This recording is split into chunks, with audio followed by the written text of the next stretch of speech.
ভাই এগুলোর মধ্যে কি মাছ পাচ্ছেন? একদম পাই জালের মাছ। 40 বছর এখানে। 40 বছর যাবত এই চরে আছেন? উনি হচ্ছে পানি নিয়ে আসছে মোটর সাইকেলে করে।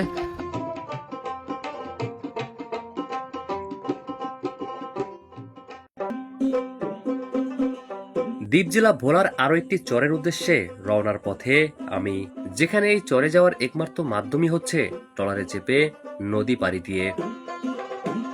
ওপার থেকে ছেড়ে আসা ট্রলারে করেই এপারে এসেছেন চরবাসীরা। আসলে এভাবেই প্রতিনিয়ত ট্রলারের মাধ্যমে আসা যাওয়া করেন তারা। ট্রলার থেকে সকল যাত্রীরা নামার পরে এবার আমিও উঠে পড়লাম। সবাই হওয়ার সাথে সাথে আমাদের ট্রলারটিও চলতে শুরু করলো চরের উদ্দেশ্যে। একটা সময় এই চরে যাওয়ার জন্য ট্রলারের সংখ্যা খুবই কম ছিল, কিন্তু বর্তমানে শুধুমাত্র সন্ধ্যার পরে ছাড়া সারাদিন প্রতি ঘন্টায় ঘন্টায় ট্রলার পাওয়া যায় আসা যাওয়ার, যেটি চরবাসীদের জন্য বেশ উপকারী বটে। চরে যাওয়ার জন্য আজকে আমার ভ্রমণ সঙ্গী হিসেবে রয়েছে বড় ভাই দীপু, কন্টেন্ট ক্রিয়েটর বিন ইসলাম ভাই এবং আবির ভাই। তাই তাদের সবাইকে নিয়েই আজকে আমরা ভ্রমণ করব পুরো চর।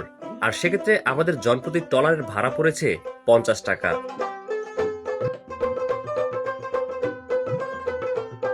ভাটার সময় নদী পাড়ি দিয়ে খালে প্রবেশ করার আগ মুহূর্তে এপাশের মহিষের পালের দৃশ্য দেখে চোখ জুড়িয়ে গেল। আর এ ধরনের দৃশ্য শুধু চরেই দেখা যায়। চরে বেশিরভাগই মোটরসাইকেলের মাধ্যমে যাত্রী নেওয়া আসা করে থাকে। যদিও এই ঘাটে আমাদের নামার কথা ছিল, কিন্তু কাদামাটির কারণে আমরা বাজারের ঘাটে নামবো। সেক্ষেত্রে এখন আবার ছোট্ট একটি খালের মধ্যে দিয়ে যাচ্ছি সেই বাজারের উদ্দেশ্যে।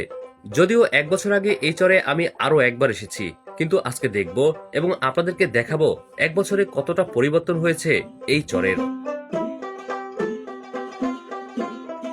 চলতে চলতে আমরা অবশেষে সেই বাজারের ঘাটের কাছে পৌঁছে গিয়েছি। দেরি না করে সবার সাথেও আমরাও নেমে গিয়েছি। তবে আকাশ খুবই মেঘলা, যে কোনো সময় ঝড় আসতে পারে। ভালো আছেন না?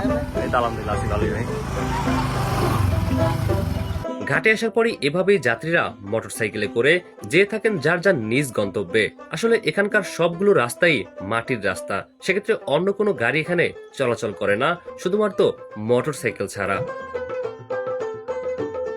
গ্রামে নতুন রাস্তা করার সময় করা হয়ে থাকে দুপাশে খনন, যার মধ্যে বৃষ্টিতে জমে থাকে নতুন পানি, সাঁতার কেটে থাকে হাঁস আর গোসল করে থাকে মানুষজন। সত্যি